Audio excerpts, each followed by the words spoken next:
Hello दोस्तों, मैं आज़ाद sir आपका अपना YouTube channel mentor study point में स्वागत है। जैसा कि आप जानते हैं, मैं अपने मेंटर स्टडी पॉइंट के माध्यम से आपको भारत के इतिहास को पढ़ा रहा हूं।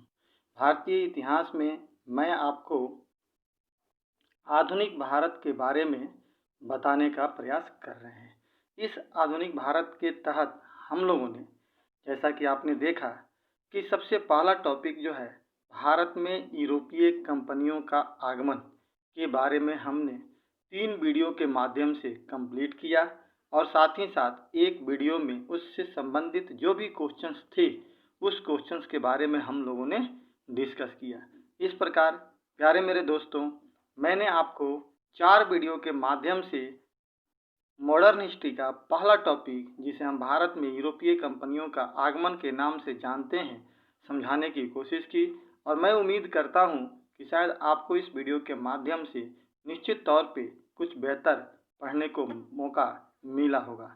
इसी को ध्यान में रखते हुए आज मैं अपने इस वीडियो के माध्यम से इसका दूसरा टॉपिक जो है, जिसे हम लोग मुगल साम्राज्य का पतन या विघटन के नाम से जानते हैं, इसके बारे में मैं आपको बताने जा रहा हूं।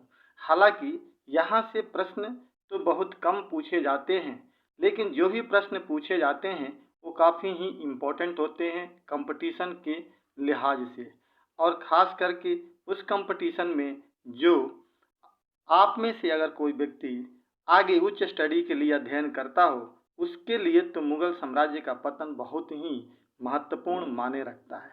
तो दोस्तों, मैंने आपको कई बार अपने इसी वीडियो के माध्यम से बताया है कि कभी भी आप इतिहास को रटने का प्रयास मत कीजिएगा। कभी भी इतिहास को समझ करके अवधारणा पर आधारित उसे पढ़ने का कोशिश करेंगे तो वो इतिहास आपके दिमाग में लंबे समय तक एस्टेब्लिश हो पाएगा, यानी रुक पाएगा। और जब आपके दिमाग में कोई भी कंसेप्ट लंबे समय तक रुक पाता है तो आप उसी के आधार पर एक निरंतर प्रक्रिया के माध्यम से जब आप एग्ज़ाम की तैयारी करते हैं तो उस एग्ज़ाम को क्रैक कर पाते हैं और उसमें सफलता आपको हासिल होती है। उसके लिए आपका कंसेप्ट बिल्कुल क्लियर हो, ताकि अगर कोई चीज़ आपने एक बार पढ़ लिया है तो उसे बार बार पढ़ने की ज़रूरत ना हो। तो दोस्तों, आप लोगों को मेरी बात समझ में आ गई होगी कि इतिहास कभी रटने का प्रयास मत कीजिएगा। ठीक है, चलिए तो आज हम लोग मुगल साम्राज्य के पतन के बारे में आपको बताने जा रहे हैं। दोस्तों, मुगल साम्राज्य के पतन को मैं एक आपको पूरी कहानी के माध्यम से पहले बताने के प्रयास कर रहा हूँ। ये कहानी जब आप किसी चीज़ के बारे में समझ जाते हैं, कहानी जब आपको याद हो जाता है तो निश्चित तौर पे आपको अंदर की चीज़ें धीरे धीरे रट्टा लगाने में सहूलियत हो जाती है या समझने में सहूलियत हो जाती है। तो आज हम लोग एक कहानी के माध्यम से मुगल साम्राज्य के पतन के बारे में पढ़ेंगे और इसको हम थोड़ा पीछे से आपको बताने का प्रयास कर रहे हैं। जैसा कि आपको लोग जानते हैं कि मैंने पीछे आपको बताया था कि मुगल साम्राज्य को हम लोग 2 हिस्सों में बांट करके भारत में पढ़ते हैं। एक को हम लोग प्रारंभिक मुगल साम्राज्य कहते हैं, तो दूसरे को हम लोग उत्तरवर्ती मुगल साम्राज्य या मुगलों के पतन के काल से नाम से हम लोग जानते हैं। आपको पता होगा कि भारत में 1526 ईस्वी में पानीपत की पहली लड़ाई हुई थी और इसी लड़ाई के माध्यम से बाबर ने भारत में लोदी वंश के अंतिम शासक इब्राहिम लोदी को 1526 ईस्वी में पानीपत के मैदान में हराया था और हरा करके भारत में दिल्ली सल्तनत को समाप्त कर एक नए वंश की स्थापना किया था, जिसे हम लोग मुगल साम्राज्य के नाम से जानते हैं। और उसी मुगल साम्राज्य के प्रारंभिक अवस्था को हम लोग प्रारंभिक मुगल काल कहते हैं, जिसमें हम लोग बाबर, हुमायूं, उसके पुत्र अकबर के पुत्र जहांगीर के पुत्र शाहजहां, उसका पुत्र औरंगजेब के बारे में हम लोग पढ़ते हैं। जब उत्तरवर्ती मुगल काल की जब हम शुरुआत करते हैं, यानी मुगलों के पतन की प्रक्रिया की जब शुरुआत करते हैं, तो उसमें हम लोग सबसे पहले बहादुर शाह के बारे में पढ़ते हैं, जिसे शाह आलम प्रथम भी कहा जाता है। उसके बाद जहांदार शाह, फारुखसियर, ठीक है, मोहम्मद शाह रंगीला और भी कई ऐसे शासक होते हैं जिनके बारे में पढ़ते हैं और अंतिम मुगल सम्राट बहादुर शाह जफर के माध्यम से इसे समाप्त करने का प्रयास करते हैं। ठीक है दोस्तों, तो एक ये आपको कंसेप्ट हमने मुगल साम्राज्य का दिया भारत में। अब हम पतन में देखते हैं। आपको पता होगा कि 1707 ईस्वी में मुगल साम्राज्य का एक शासक था जिसका नाम था औरंगजेब, उसका पतन हो गया। जब तक औरंगजेब मुगल साम्राज्य का शासक था तब तक उसने पूरे मुगल साम्राज्य को अपनी क्षमता के बल पे एकत्रित करके रखा था, यानी पूरी तरह से बांध करके उसने रखा था। लेकिन जैसे ही औरंगजेब की मृत्यु होती है, मुगल साम्राज्य में विघटन की प्रक्रिया शुरू हो जाती है, क्योंकि साम्राज्य पूरी तरह से फैल चुका था और औरंगजेब के बाद ऐसा कोई उत्तराधिकारी नहीं हुआ जो पूरे मुगल साम्राज्य को एक सूत्र में बांध पाए या अपने साथ लेकर चल पाए, यानी उसमें ऐसा कोई नेतृत्व करता नहीं हुआ जो इस साम्राज्य को आगे बढ़ाए, जिसका नतीजा यह हुआ कि इस साम्राज्य में धीरे धीरे साम्राज्य में शासक जो थे वो कमजोर होते गए और अंदर ही अंदर गुटबाजी की प्रक्रिया शुरू हो गई। और गुटबाजी की वजह से छोटे छोटे जो राज्य थे जिनको औरंगजेब अपने शक्ति के बल पर अपने साम्राज्य में समाहित करके रखा हुआ था, वो धीरे धीरे क्या हो गए, इससे टूटने लगे और टूट करके अलग होने लगे और अलग हो करके एक नए अपने राज्य की स्थापना करने लगे। जैसे मैं आपको इस टॉपिक के बाद ही जस्ट मैं अगला टॉपिक पढ़ाऊंगा तो उसमें बताऊंगा नवीन राज्यों का उदय। तो वो अलग अलग जब नींव रखने लगे, जैसे बंगाल हो, हैदराबाद हो, अवध हो, ठीक है ना, इस तरह से ये लोग टूटने लगे। तो ऐसी प्रक्रिया में मुगल साम्राज्य का पतन असंभावी हो गया और इसी प्रक्रिया को हम लोग पढ़ने की कोशिश करने जा रहे हैं कि मुगल साम्राज्य का पतन हुआ तो क्यों हुआ और उस पतन के पीछे क्या क्या वजह थी। ठीक है दोस्तों, चलिए आगे हम लोग बात करते हैं। जब 1707 ईस्वी में औरंगजेब, एक कहानी समझिएगा, जब 1707 ईस्वी में औरंगजेब की मृत्यु होती है तो अपनी मृत्यु से पहले औरंगजेब ने क्या किया था कि एक अपना वसीयतनामा लिख कर गया था। जैसे बाबर भी, हम लोग पढ़ेंगे आगे मुगल काल में, तो बाबर भी अपना मरने से पहले अपने पुत्रों के बीच में वसीयतनामा लिख कर गया था। अब सवाल ये आता है कि वसीयतनामा क्या होता है, ये आपको समझना है। वसीयतनामा का मतलब ये होता है कि मैं अपनी ज़िंदगी में ही, अपने जीवन काल में ही अपने पूरे संपत्ति के बारे में ब्यौरा लिख देता हूँ और लिख करके बता देता हूँ कि मेरे मरने के बाद अगर मेरे 4 पुत्र हैं तो चारों पुत्रों को क्या क्या मिलना चाहिए, उसी ब्यौरा के आधार पर उन्हें मेरे मरने के बाद दे दिया जाना चाहिए। इसको वसीयतनामा कहते हैं। औरंगजेब भी अपना इसी तरह से मरने के समय लिख दिया था, क्योंकि वो जानता था कि कहीं ऐसा ना हो कि मेरे मरने के बाद उत्तराधिकार की लड़ाई शुरू हो जाए और उस उत्तराधिकार की लड़ाई में साम्राज्य को नुकसान झेलना पड़े, तो ऐसा कोई स्थिति भविष्य में पैदा ना हो, इसलिए उसने अपने वसीयतनामा लिखा था। वैसे कहा जाता है कि औरंगजेब के 5 पुत्र थे, लेकिन उसमें से जब औरंगजेब की मृत्यु हुई तो उस वक्त मात्र 3 ही पुत्र उसके जिंदा थे और उन्हीं तीनों पुत्रों को उसने अपना वसीयतनामा लिख दिया था। लेकिन उसमें से जो बड़ा पुत्र था, जिसे हम लोग मुअज्जम कहते थे, बहादुर शाह के नाम से भी उसे जानते हैं, शाह आलम भी उसे कहते हैं, तो उसने क्या किया कि गद्दी पर तो बैठ गया, हालांकि उसे दिल्ली मिला भी, लेकिन धीरे धीरे अपने जो छोटे जो 2 भाई थे उनको भी उसने मार करके दिल्ली की गद्दी पर अपना शासन स्थापित कर लिया।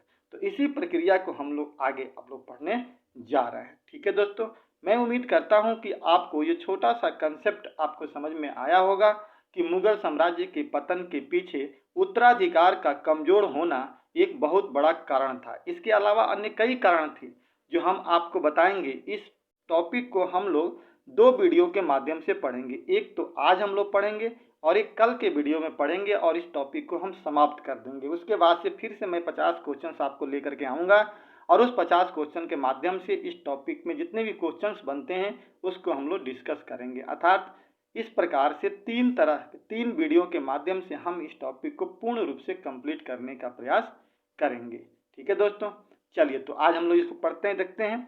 औरंगजेब की मृत्यु 3 मार्च 1707 ईस्वी को अहमदनगर में हुई थी। कहाँ पर हुई थी? अहमदनगर में हुई थी। इस समय इसके 3 पुत्र जीवित थे, यानी 5 पुत्रों में से 3 पुत्र जीवित थे और 2 पुत्र पहले ही मर चुके थे। जो जीवित थे उनका नाम था मुअज्जम, आजम और कामबख्श। 3 पुत्र जीवित थे, मुअज्जम, आजम और कामबख्श। आगे देखते हैं। औरंगजेब ने अपने राज्य के बंटवारे के लिए वसीयतनामा लिखा था, यानी हम जो मर जाएंगे और पूरा जो साम्राज्य होगा उसको किस तरह से किस पुत्र को क्या मिलना चाहिए, इसको उसने लिख करके मर गया था।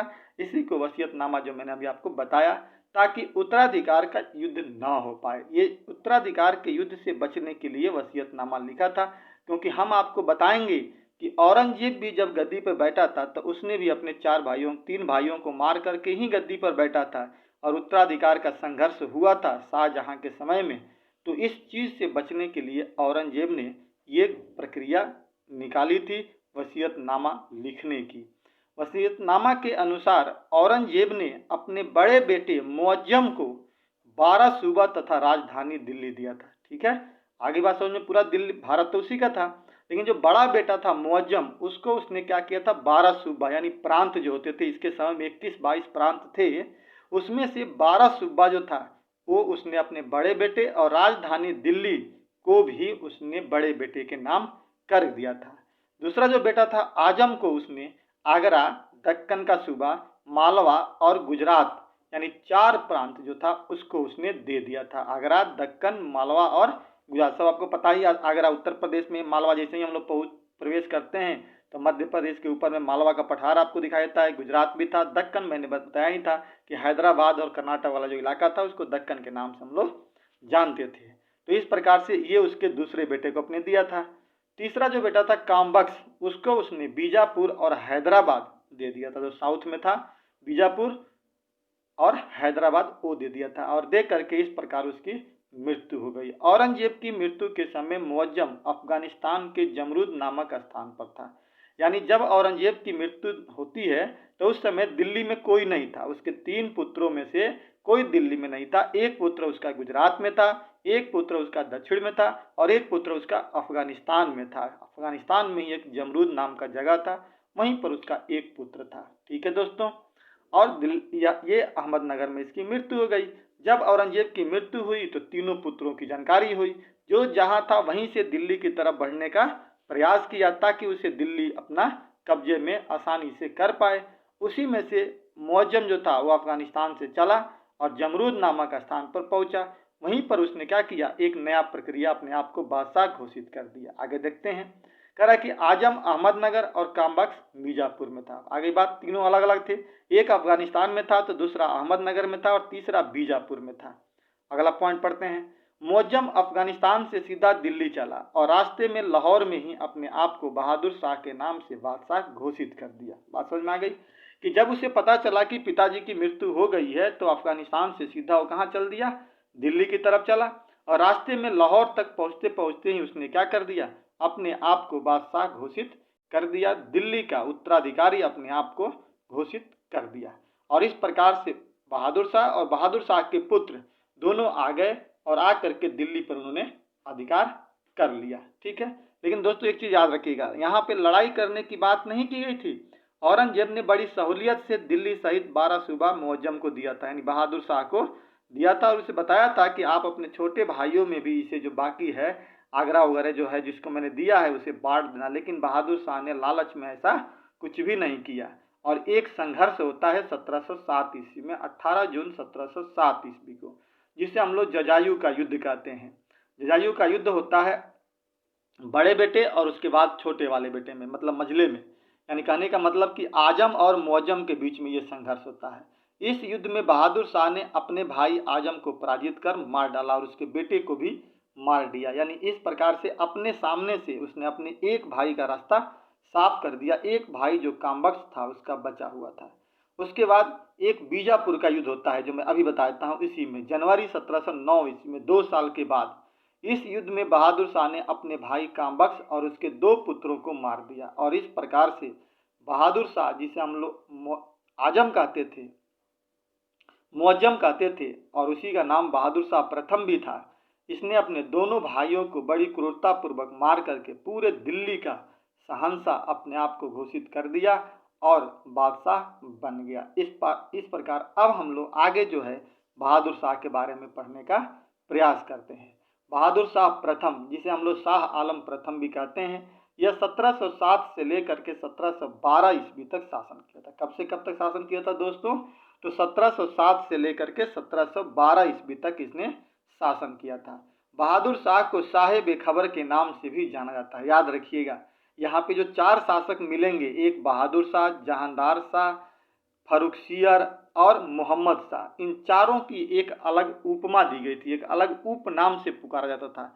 एक को हम लोग शाह बेखबर कहते थे, तो दूसरे को हम लोग लंपट मूर्ख कहते थे, तीसरे को हम लोग घृणित कायर कहते थे, तो चौथे की उपमा एक रंगीला दी गई थी, जिसे मोहम्मद शाह रंगीला के नाम से जाना जाता है। ठीक है दोस्तों, तो बहादुर शाह को शाह बेखबर के नाम से भी जाना जाता है। इस प्रकार अगर देखा जाए तो इसका 4 नाम हुआ: मुअज्जम, बहादुर शाह प्रथम, शाह आलम प्रथम और शाह बेखबर।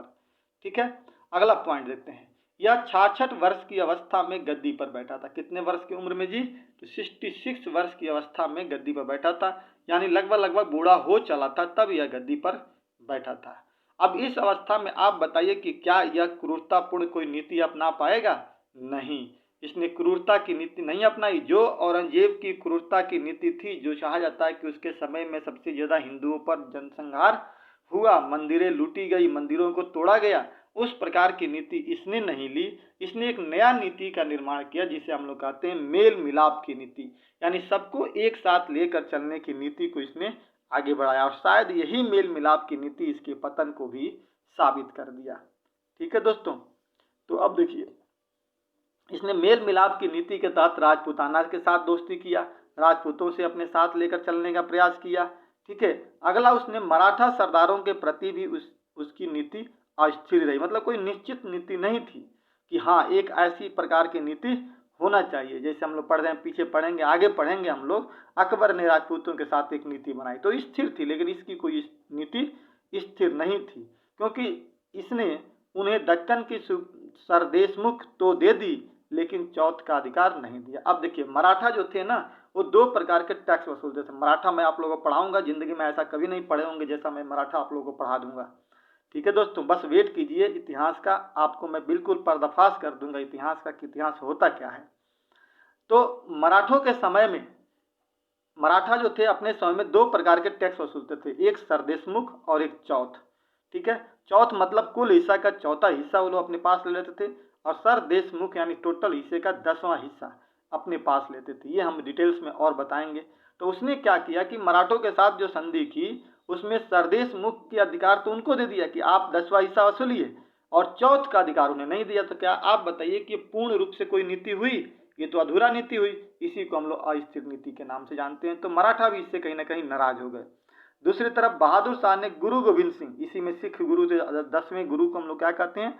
गुरु गोविंद सिंह कहते हैं, के साथ संधि कर उन्हें एक बड़ा मनसब देकर विद्रोही सिखों के साथ मेल मिलाप करने की कोशिश की। मतलब यहाँ भी उसने एक यही नीति अपनाई, जो विद्रोही थे करने की कोशिश की। परंतु जब गुरु गोविंद सिंह की मृत्यु हो गई, जो 10वें गुरु थे, उनकी जब मृत्यु हो गई, तो उनकी मृत्यु के बाद बंदा बहादुर, जो गुरु की परंपरा तो हालांकि समाप्त हो गई, लेकिन एक जो था व्यक्ति जिसका नाम था बंदा बहादुर, वो अपने सिख भाइयों का नेतृत्व करते हुए आगे बढ़ता है। नेतृत्व में उन्होंने बगावत का झंडा पंजाब में बुलंद कर दिया। किसने? बंदा बहादुर ने। तो तब बादशाह ने स्वयं विद्रोहियों के खिलाफ अभियान का नेतृत्व किया, और इस प्रकार से इसकी अपने रास्ते से हटाने का प्रयास किया। हालांकि आगे चल करके 1715 में इसकी मृत्यु हो जाती है, बंदा बहादुर को, दिल्ली में ही। ठीक है दोस्तों, तो यहाँ पर भी सिखों के साथ भी इसकी कोई नीति अच्छी नहीं थी। उसी प्रकार बहादुर शाह ने बुंदेल सरदार छत्रसाल से भी मेल मिलाप का नीति अपनाने का प्रयास किया, लेकिन वहां भी सफल नहीं हुआ। इस प्रकार इसने एक छोटी सी शुरुआत तो जरूर की, लेकिन किसी के प्रति उसने स्थिर नीति को नहीं रखा, घाल मेल की नीति को रखा, छोटे छुपाव की नीति को रखा, जिसका नतीजा हुआ कि साम्राज्य में अशांति फैलने लगा।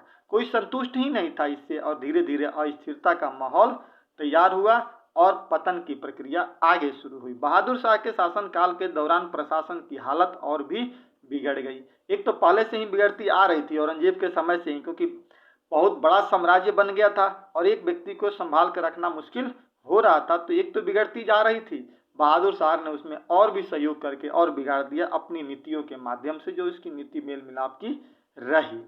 इस प्रकार दुर्भाग्यवश 1712 ईस्वी में इसकी मृत्यु हो गई और साम्राज्य फिर से एक बार गृह युद्ध में फंस गया। गृह युद्ध का मतलब कि फिर से एक बार उत्तराधिकार का संघर्ष सामने खड़ा हो गया कि अब जब बहादुर शाह प्रथम मर गया तो इसके भी कई पुत्र थे, उसमें भी आपस में लड़ाई की स्थिति शुरू हो गई। मृत्यु के 10 दिन बाद भी इसे औरंगजेब के मकबरे के निकट दफनाया, मतलब 10 दिन तक इसको दफनाया नहीं गया था। याद रखिएगा कि बहादुर शाह को मृत्यु होने के 10 दिनों तक ऐसे ही रखा गया था उत्तराधिकार के संघर्ष को लेकर के, और तब जाकर के इसको दिल्ली में नसीब नहीं हुआ तो जहां औरंगजेब मरा था, मैंने आपको बताया था अहमदनगर में, वहां ले जाकर के इसको दफना दिया गया। ठीक है दोस्तों, तो अब मर गया ये। बहादुर शाह के 4 पुत्र थे जिनके बीच उत्तराधिकार का युद्ध हुआ। जैसा कि मैंने चर्चा किया कि बहादुर शाह के कितने पुत्र थे, 4 पुत्र थे जिनके बीच युद्ध हुआ। इनमें से पहला यानी बड़ा बेटा जहांदार शाह विजयी हुआ, क्योंकि इसे जुल्फिकार खां जो एक बहुत बड़ा सामंत था उस समय, उसका इसे समर्थन मिला और उसी के माध्यम से यह गद्दी पर बैठ गया। यानी अब अगला शासक जो होता है उसका नाम क्या होता है दोस्तों, तो उसका नाम होता है जहांदार शाह। यानी जहांदार शाह अब क्या करेगा, गद्दी पर बैठेगा। और बहादुर शाह की मृत्यु हो जाती है 1712 ईस्वी में। जहांदार शाह 1712 से लेकर के 13 ईस्वी तक गद्दी पे बैठेगा, जिसकी उपमा एक लंपट मूर्ख की दी जाती है, यानी इसे लंपट मूर्ख के नाम से भी जाना जाता है। और इसको जो गद्दी पे बैठा था वो किसके सहयोग से बैठा था, जुल्फिकार खां के सहयोग से। अब आप देख लीजिए, अब यहाँ पे जो शासक बैठ रहा है वो 1712 से लेकर 13 तक बैठ रहा है, यानी 1 साल के लिए बैठ रहा है। तो आप बताइए कि अगर कोई किसी साम्राज्य में जब राजा 1 साल 2 साल 5 साल के लिए जब बैठना शुरू कर दे, तो ये साफ यह इंडिकेट करता है, यानी साफ एक बात की तरफ इशारा करता है कि साम्राज्य में कहीं ना कहीं अस्थिरता का माहौल बन रहा है। और यही काम मुगल साम्राज्य में औरंगजेब की मृत्यु के बाद शुरू हो गया था, अस्थिरता का दौर शुरू हो गया था। यहाँ जहांदार शाह तो एक विलासी व्यक्ति था, एक भोग विलास करने वाला व्यक्ति था, ये पूर्ण रूप से सक्षम नहीं था कि राज्य को चला पाता, लेकिन इसे समर्थन किसका मिल गया, तो इसी का एक सामंत था जो बहुत तेज तरार था, जिसका नाम था जुल्फिकार खां, उसके ही सहयोग से यह गद्दी पर बैठ गया। तो निश्चित तौर पे जब गद्दी पे बैठेगा और जो भोग विलास वाला आदमी है वो तो भोग विलास में ही रहेगा, और उसका उत्तराधिकारी के तौर पे दूसरा कोई शासन चलाएगा। जब दूसरा कोई शासन चलाएगा, ऐसी स्थिति में क्या होगा, राजा कमजोर हो जाएगा, और जब राजा कमजोर हो जाएगा तो दरबार के अंदर क्या होगा, गुटबंदी शुरू हो जाएगी, और जब गुटबंदी शुरू हो जाएगी तो पतन का दूसरा रास्ता खुल जाएगा। आप देख लीजिए, घर में हम छोटा सा एग्जाम्पल दे रहे हैं, अपना ही घर ले लीजिए, हम अपने ही घर में हम 4 भाई रहते हैं, और चारों भाई अगर अच्छी तरह से साथ मिलजुल करके काम करते हैं, और हमारा एक भाई जो सबको नेतृत्व करके आगे बढ़ता है, तो देखिए घर की प्रगति बहुत तेजी से होती है। लेकिन उसी घर में कोई व्यक्ति बाहर से आकर सेंध लगा देता है, फूट डालने की बात करने लगता है, तो धीरे धीरे उस घर में विघटन की प्रक्रिया शुरू हो जाती है और बड़े की बात मानना लोग कम कर देते हैं। ठीक इसी प्रकार से जहांदार शाह की गद्दी पर बैठते ही गुटबंदी की प्रक्रिया शुरू हो जाती है जुल्फिकार खां के माध्यम से। और जहांदार शाह तो आप जानते ही हैं, मैंने पहले ही चर्चा किया कि ये भोग विलासी वाली व्यक्ति था। इसके समय में एक बेश्या थी जिसका नाम था लाल कुंवरी। लाल कुंवरी नाम की एक बेश्या थी, इसी के ऊपर ये दीवाना था और उसी के आसपास हमेशा रहता था। साम्राज्य से इसको कोई मतलब नहीं था। साम्राज्य को देखता कौन था, जुल्फिकार खां और उसके पिता असद खां ने मिल करके चलाना शुरू किया। नतीजा क्या हुआ कि साम्राज्य का पतन शुरू हो गया। ठीक है दोस्तों, तो ये एक बार आप इसको समझने का कोशिश कीजिए। मैं इसको आपको फिर से एक बार बता रहा हूँ। देखिए, इसमें कह रहा है कि इसके समय में प्रशासन जुल्फिकार खां के हाथों में था, आ गया था, जो दिल्ली का वजीर बन चुका था। क्या बन चुका था जी, वजीर। और वजीर ही राजा के बाद दूसरा महत्वपूर्ण पद होता था। जुल्फिकार खां के पिता असद खां दिल्ली के वकील बन चुके थे, नियुक्त कर दिया गया था उनको। ये दोनों बाप बेटा ईरानी अमीरों के नेता थे। यानी कहने का मतलब है कि देखिए, इस समय दरबार में गुटबंदी की प्रक्रिया हो गई थी, और इस गुटबंदी में 3 तरह के गुट थे मुगलों के साम्राज्य, मुगलों के दरबार में इस समय। इसमें से एक गुट जो था जिसको हम लोग ईरानी गुट बोलते थे, एक गुट था जिसको हम लोग तुरानी गुट बोलते थे, और एक गुट था जिसको हम लोग सैयद बंधुओं का गुट बोलते थे। और ये तीनों ही गुटबंदी आपस में क्या करने लगे, षड्यंत्र करने लगे और एक राजा को हटाना और दूसरे राजा को बैठाना, यानी किंग मेकर वाली जो भूमिका होती है ना, उस प्रक्रिया में गुटबंदी यहाँ से चलने लगा। और इसी किंग मेकर में महत्वपूर्ण भूमिका निभाने वाले सैयद बंधु आगे चल करके उभर करके आते हैं। तो इस प्रकार से आपने देखा कि जुल्फिकार खां के पिता असद खां दिल्ली का वकील नियुक्त किया गया था। दोनों बाप बेटा ने ईरानी अमीरों के नेता थे, यानी अब ये लोग ईरानी गुटवादी में आ गए थे। हालांकि इसके शासनकाल में भी अस्थिरता का माहौल बना रहा। यहाँ पर भी प्रशासन जो था वो पूरी तरह से एकत्रित न होकर के अस्थिर बना रहा। आप समझ रहे होंगे कि कैसे पतन की स्थिति शुरू हो रही है। जहानदार शाह लाल कुंवरी नामक एक वेश्या पर दीवाना था। मैंने पहले ही बताया कि लाल कुंवरी वेश्या से वो काफ़ी ज़्यादा लगाव रखता था और इसको साम्राज्य से कोई मतलब नहीं था, बस नाम मात्र का एक क्या था, मुगल सम्राट बना हुआ था। और ऐसी ही स्थिति में इसकी 1713 ईस्वी में मृत्यु हो जाती है, जब एक लड़ाई होती है। दावा करता है, इसी का भतीजा होता है जिसका नाम होता है फर्रुखसियर, यानी जहांदार शाह का ही भतीजा होता है जिसका नाम होता है फर्रुखसियर। फर्रुखसियर क्या करता है, सत्ता के लिए दावा करता है, और जब वो दावा करता है पद के लिए तो उसका समर्थन सैयद बंधु करते हैं, यानी दो भाई होते हैं, वो करते हैं। और उसके बाद जहांदार शाह से सत्ता छीन करके फर्रुखसियर को दे देते हैं। और जब फर्रुखसियर को देते हैं तो फर्रुखसियर 1713 में गद्दी पे बैठता है और 1719 ईस्वी तक गद्दी पर रहता है। फर्रुखसियर को हम लोग घृणित कायर के नाम से भी जानते हैं। एक अगला उपमा हो गई। तो आपने देखा कि बहादुर शाह प्रथम को साहेब बेखबर कहा गया, जहांदार शाह को लंपट मूर्ख कहा गया और फर्रुखसियर को घृणित कायर कहा गया। तीन लोग तो मिल गया। इसके बाद एक रंगीला भी आएगा जिसको मोहम्मद शाह को रंगीला के नाम से जाना जाता है। ठीक है दोस्तों, मेरे ख्याल से आपको बात समझ में आ रही होगी। अगर एक बार में ना आए तो इस वीडियो को 2 बार देखिएगा, 3 बार देखिएगा, एक कंसेप्ट आपका क्लियर हो जाएगा। और मैं अपने टेलीग्राम चैनल के माध्यम से आपके पास PDF भेज दूंगा, उस PDF से आप डाउनलोड कर लीजिएगा और PDF को उतार लीजिएगा। इस प्रकार आपका कंसेप्ट बिल्कुल क्लियर हो जाएगा। तो अब हम लोग बात करते हैं फर्रुखसियर के बारे में। कहा जाता है कि फर्रुखसियर को अपनी जीत सैयद बंधुओं अब्दुल्ला खां और हुसैन अली खां के कारण प्राप्त हुआ था। 2 बंधु थे सैयद बंधुओं में, 2 भाई, एक था अब्दुल्ला खां और एक था हुसैन अली खां। इन्हीं के सहयोग से इसे गद्दी प्राप्त हुई थी। फर्रुखसियर जहांदार शाह का भतीजा था। क्लियर हो गया। आगे कह रहा है कि अब्दुल्ला खां को वजीर का पद तथा हुसैन को मीर बख्शी के पद पर नियुक्त किया गया था। इसने दोनों को नियुक्त कर दिया, एक को वजीर पद दे दिया और एक को मीर बख्शी का पद दे दिया और अपने गद्दी पे बैठ गया। उसके बाद से इसने राजा जय सिंह को सवाई की उपाधि भी दी थी। राजा जय सिंह को सवाई की उपाधि किसने दिया था, तो फर्रुखसियर ने सवाई की उपाधि दी थी। फर्रुखसियर के समय में जजिया कर को समाप्त कर दिया गया था। इसने जजिया कर को समाप्त कर दिया था क्योंकि आपको पता हुआ कि अकबर के समय में एक बार जजिया कर को समाप्त किया गया था। बाद में चल करके औरंगजेब ने जजिया कर को फिर से लागू किया था। बीच बीच में लागू और ख़त्म होते रहता था। फिर इसके समय में भी लागू हुआ था पहले से ही, लेकिन इसके समय में आते आते इसने क्या कर दिया, अपने समय में जजिया कर को समाप्त कर दिया। अब आपको सवाल ये उठ रहा होगा दिमाग में कि जजिया कर क्या होता था। तो उस समय जो मुसलमान होते थे वो हिंदुओं से एक प्रकार के कर वसूल करते थे, उसी कर को हम लोग जजिया कर कहते हैं। जो गैर मुसलमान यानी जो मुसलमान नहीं है, हिंदू है, उससे कर लिया जाता था, उसी कर को जजिया कर कहा जाता था। और हिंदुओं से तीर्थ कर भी उस समय लिया जाता था, जो यात्रा के लिए देते थे ये लोग। उस तीर्थ कर को अकबर भी समाप्त किया था, इसने भी तीर्थ कर को समाप्त कर दिया कुछ जगहों पर, सभी जगह पर नहीं, कुछ जगहों पर। इस प्रकार कुछ इसने नेक काम किया, एक जजिया कर को समाप्त किया और दूसरी तरफ तीर्थ यात्रा कर को भी समाप्त किया कुछ स्थानों पर। अगला पॉइंट है कि फर्रुखसियर के समय में ही 1716 ईस्वी में बंदा बहादुर को दिल्ली में फांसी दे दी गई। मैंने बताया था पीछे आपको कि 1716 ईस्वी में बंदा बहादुर जो गुरु गोविंद सिंह के बाद गुरु के तो नहीं बना था, लेकिन सिखों को एकत्रित करके संगठित करके आगे बढ़ा रहा था, उस बंदा बहादुर को की मृत्यु दिल्ली में कर दी गई थी। बड़ी ही बुरी तरह से उसे मारा गया था।